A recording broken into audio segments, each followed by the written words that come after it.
Il y aura 3 catégories de travailleurs qui seront affectés par l'IA. Ceux qui produisent des services IA très qualifiés, ceux qui travaillent avec des dispositifs d'IA et ceux qui seront remplacés par ces dispositifs. Alors, dans quelle catégorie nous trouverons-nous? Vous comprendrez donc aisément pourquoi il faut s'informer et se former dès maintenant à l'IA, utiliser ces outils et suivre les vidéos de cette chaîne. Aujourd'hui, place aux news de l'IA et à une petite surprise que je vous réserve. Devant le nombre de news de cette semaine, j'ai sélectionné celles qui m'ont le plus marqué. Il y aura un incroyable upscaler IA pour la vidéo, un générateur de mon nom 360 degrés qui passe son module en V3, des modèles géniaux destinés à nos mobiles, nous en testerons un. La Chine annonce dépasser GPT-4 avec Sense Nova 5, une nouvelle génération d'avatars dépasse tout ce que nous connaissions et je vous présenterai un de mes GPT Custom qui est un des meilleurs rédacteurs IA branchés sur le web.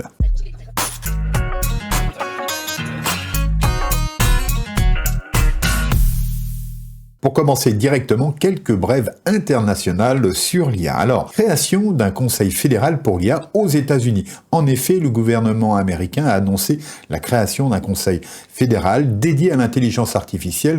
Ce conseil vise à orienter et à soutenir l'élaboration des politiques publiques autour de l'IA. Je vous mets les liens en description si vous voulez en savoir plus. Ambition illimitée de l'Arabie Saoudite dans l'IA. En effet, l'Arabie Saoudite affiche des ambitions sans limite dans le domaine de l'intelligence artificielle, visant à devenir un leader mondial dans ce secteur. Alors, le mois dernier, on a appris l'intention de Riyad de créer un fonds de 40 milliards de dollars pour investir dans l'IA et devenir le numéro 1 dans ce secteur. Et participation du pape François au sommet du G7 sur l'IA. Le pape François participera à la session du G7 consacrée à l'intelligence artificielle en Italie, soulignant l'importance des implications éthiques de l'IA. Alors, suite à l'appel de Rome pour l'éthique de l'IA en 2020, qui visait à donner une application concrète au concept d'algo-éthique, c'est-à-dire à donner de l'éthique aux algorithmes. Oui, du très lourd avec cet upscaler vidéo qui n'est pas encore sur le marché pour l'instant, mais développé par les équipes d'Adobe. Vous pouvez voir ici les logos derrière chaque chercheur quasiment. Évidemment, il y a aussi l'université du Maryland et un chercheur ici indépendant. C'est tout simplement incroyable, vous allez voir au fil de ces exemples. Par exemple ici nous avons donc cette vidéo de basse qualité de ce côté-là et lorsque on dévoile ici, vous voyez l'œil, eh bien c'est autrement plus qualitatif. Alors idem avec ce gâteau, là c'est encore plus flagrant, vous voyez les textures même de la crème, comment elles sont recréées, donc ça c'est vraiment exceptionnel. Idem pour ce verre de bière. Bon, il y a énormément d'exemples dans ce style-là. C'est voilà, c'est tout simplement incroyable sur cette petite cascade. Là encore, c'est assez impressionnant. Donc pour ce qui est donc des représentations humaines, regardez, que ça soit au niveau des cheveux, de la barbe ou des reflets dans la lunette, eh bien, c'est vraiment impeccable. Alors, donc là, ils ont développé ça donc dans une nouvelle approche qui est expliquée ici en détail. Je vous invite à traduire ça pour comprendre les subtilités. Et ici, on voit une comparaison donc des différents outils actuellement disponibles sur le marché.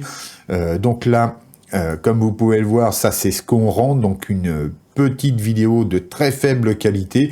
Et ensuite, nous avons ici les autres techniques qui permettent d'améliorer la qualité. Bon, il y a des résultats qui sont pas si mal que ça. Mais ici, on peut voir voilà que les détails reviennent en force. Et donc, voilà, dans cette vidéo, on vous montrera plusieurs exemples de ce style-là. C'est vraiment impressionnant. Oui, encore aujourd'hui, j'ai besoin de votre aide pour développer la chaîne. Alors, merci de cliquer ici dessous sur le pouce vers le haut, de vous abonner si ce n'est pas encore fait et d'activer la cloche qui vous préviendra des prochaines publications. Le top serait que vous partagez cette vidéo sur vos réseaux, ce serait vraiment génial. Je vous remercie. Alors, on va descendre un petit peu. Donc ici, vous aurez un schéma de fonctionnement. Si ça vous intéresse, voilà, c'est toujours intéressant de voir un peu les fonctionnements. Ce qui est intéressant ici, c'est de voir que cet upscaler aussi travaille sur le temps, c'est-à-dire c'est un peu comme s'il avait une attention particulière sur ce qui se passe dans le temps, dans l'image. Et ici, en fait, ce sont des fourmis qui marchent au milieu d'aiguilles de pin, et on peut voir ici que là, dans cet exemple-là, on a le rendu avec Gigagan, et ici avec la version d'Adobe, et on voit voilà, qu'il n'y a pas photo, si je puis dire, hein, qu'il y a un gain en qualité, en stabilité et en cohérence de l'image au fur et à mesure donc, de la séquence, qui est vraiment impressionnant. Donc là, on va retrouver d'autres comparaisons. Hein, donc c'est ce que l'on voyait en plus petit tout à l'heure. Là, voilà, hein, là, c'est quand même notable en termes d'efficacité. On peut le voir à plein de niveaux. J'espère que vous le voyez vous-même à l'écran. Ensuite, on va retrouver là des images vraiment très explicites. Vous voyez cet enfant, hein, voilà, avant, après, c'est tout simplement incroyable. Alors, leur système est un petit peu pénible, je trouve. Là, on avait cette belle chouette aussi qui se voit complètement restaurée. Regardez, ces louveteaux là, c'est vraiment incroyable. Pareil sur cette là, c'est vraiment impressionnant. Hein. C'est comme s'il avait emmagasiné toutes les données des animaux du monde pour pouvoir les restituer ainsi. C'est tout simplement incroyable. Alors, si on regarde attentivement, on pourra voir quelques artefacts peut-être par-ci par-là, mais c'est franchement impressionnant, et je sais que beaucoup d'entre vous rêvent d'un tel outil. Donc pour l'instant ce n'est pas sur le marché, mais on peut imaginer que ce sont les outils d'Adobe qui seront les premiers bénéficiaires de ces recherches-là. En tout cas, voilà, n'oublions pas Gigapixel qui depuis un certain temps déjà œuvre à cette tâche. Espérons qu'eux aussi travaillent d'arrache-pied pour nous offrir encore de meilleurs upscalers. Bref, voilà, attendons les premiers outils à tester. De ce point de vue-là, c'est vraiment incroyable. Il y a quelques mois, je vous avais présenté ce service qui permet de générer des mondes en 360 degrés. Eh bien, ils ont mis à jour leur modèle.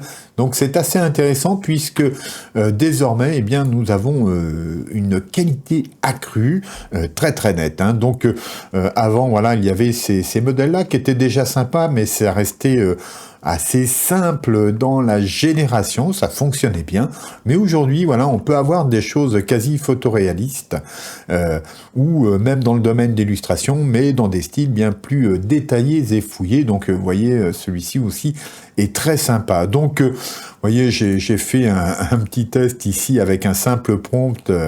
Voilà. Alors, certes, on se retrouve ici à Paris avec 2 tours Eiffel, hein, de chaque côté d'un pont. Bon, c'est un peu particulier, mais voilà, on peut donc très simplement ici mettre. Alors vous pouvez tester gratuitement, hein, vous n'avez même pas besoin de vous loguer.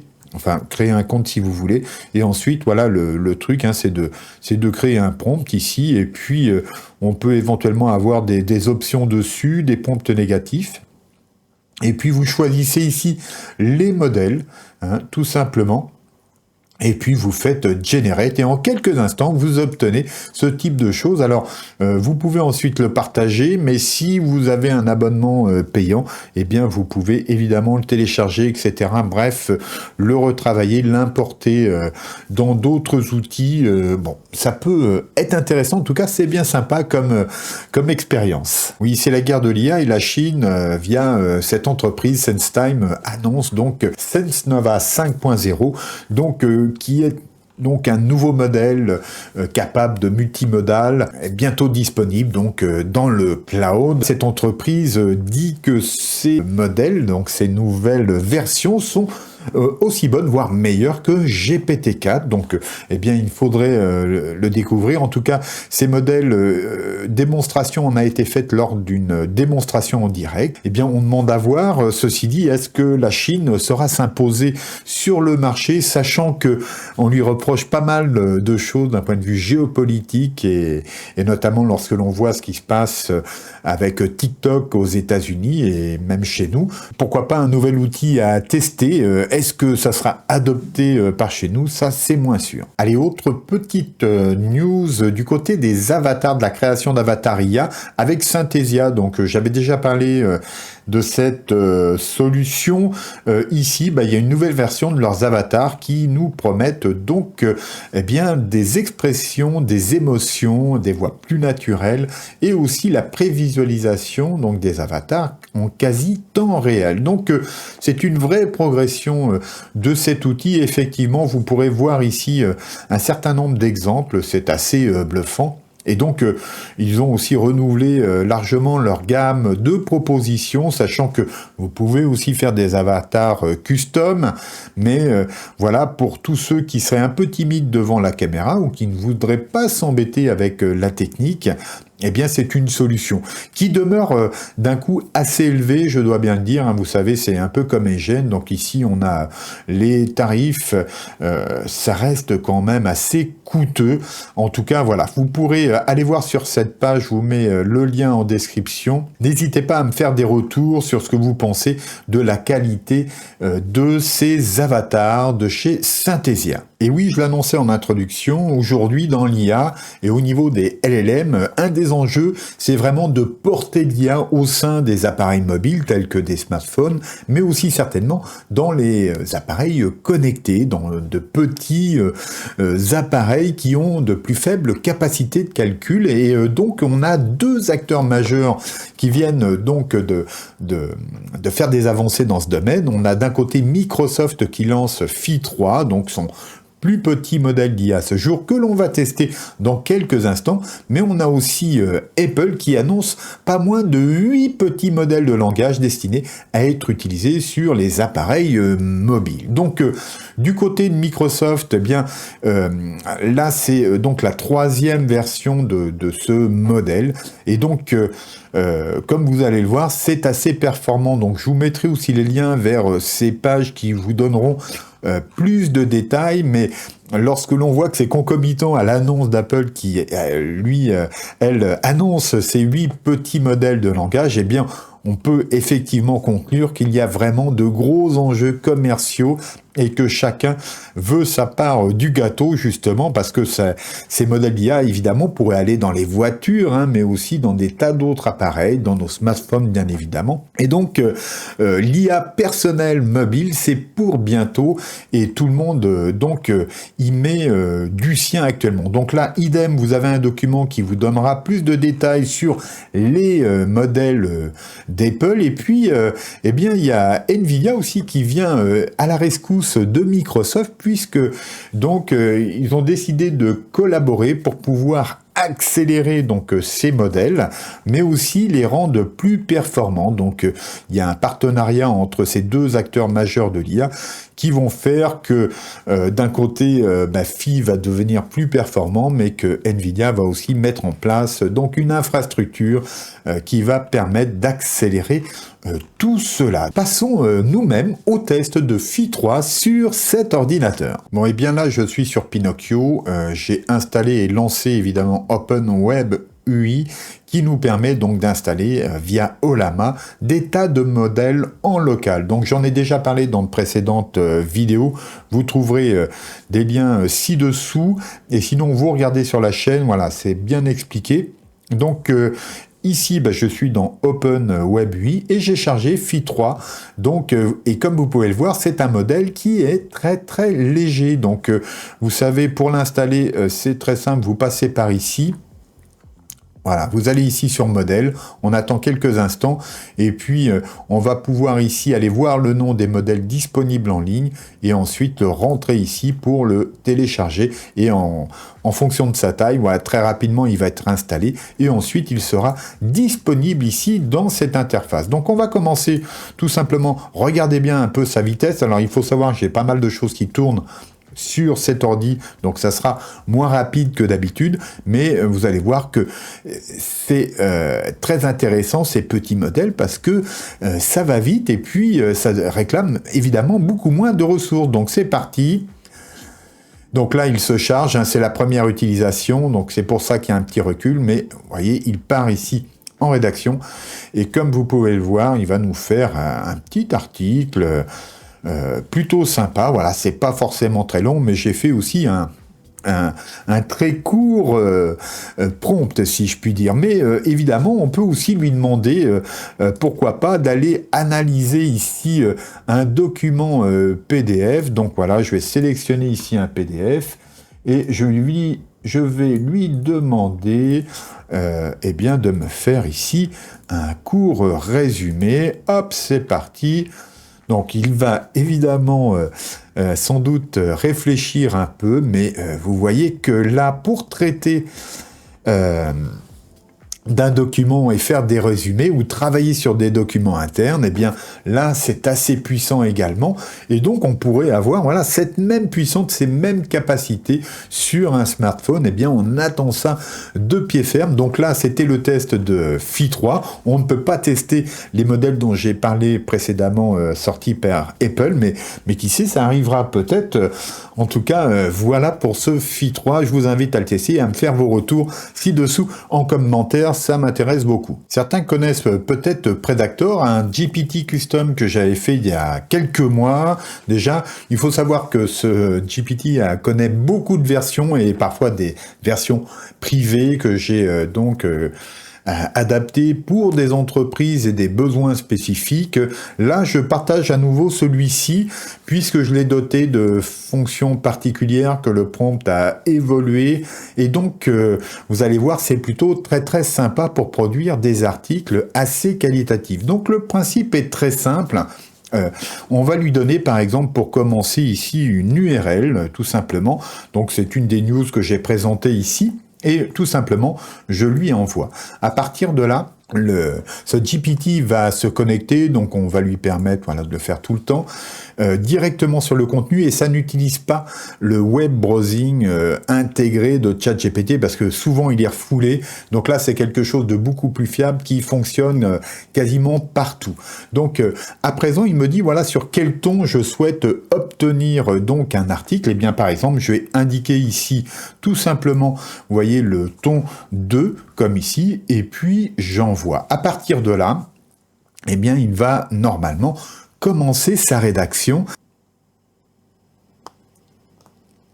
Voilà, et c'est parti. Donc, il rédige à présent. Voilà, l'article est à présent terminé, et vous pouvez voir que d'un point de vue du ton, eh bien c'est plutôt pas mal. Et si par exemple je le souhaitais maintenant d'un ton plus formel, eh bien je mets ici le ton 3 et j'envoie. Et à présent, voilà, il recommence et nous refait un article. Donc ça, c'est une première utilisation possible de ce GPT. Donc on va le laisser terminer cette rédaction, mais vous allez voir qu'on peut faire bien d'autres choses. Le même article, mais sous un angle différent et avec un ton très différent. À présent, je vais lui donner non pas une, mais 3 URL, parce qu'on peut aller jusqu'à 3 URL différentes. Au-delà, cela ne fonctionne plus, et je lui envoie. Donc là, pareil, il va aller se connecter sur chacune de ces adresses web. Il va donc enregistrer le contenu et le traiter d'une façon particulière qui va donc lui permettre de rédiger quelque chose de très sympa. Donc voilà, il est à la 3e URL qu'il est en train de traiter. Et comme d'habitude, là, il va nous demander voilà, sur quel ton nous souhaitons donc obtenir, voilà, donc là, je vais lui demander, par exemple, eh bien, on ne l'a pas encore testé le 1, voilà, c'est parti. Et donc, voilà, nous allons obtenir ici directement un article comparatif sur ces 3 caméras. Voilà, laissons-le travailler tranquillement. Voilà. Donc bon, là, il nous a fait quelque chose d'assez court. Il faut savoir que la plupart du temps, c'est quand même un petit peu plus élaboré, mais il ne faut pas hésiter à lui demander des choses derrière que vous allez en copier-coller, pouvoir rajouter en quelques secondes à votre article. Donc on repart à 0, je lui redonne mes URL.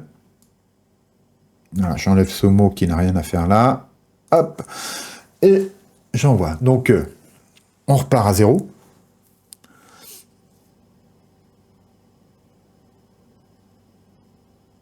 Bon, bah là, il nous a traité que deux URL, c'est un peu curieux. Allez, on va demander le formel, voilà, et on envoie.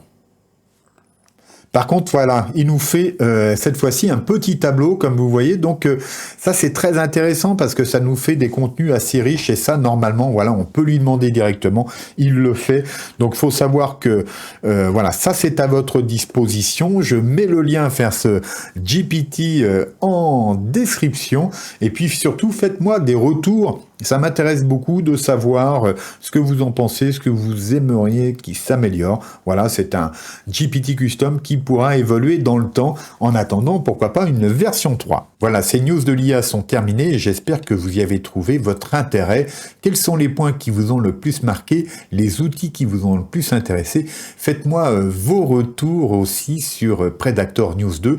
Voilà, je vous attends ci-dessous dans les commentaires. Sinon, je mets en lien autour de moi des vidéos qui vous permettront de découvrir d'autres outils IA et de créer des contenus uniques. Je vous y retrouve tout de suite. Abonnez-vous, likez, partagez cette vidéo. Je vous dis à bientôt. Gardez-vous bien.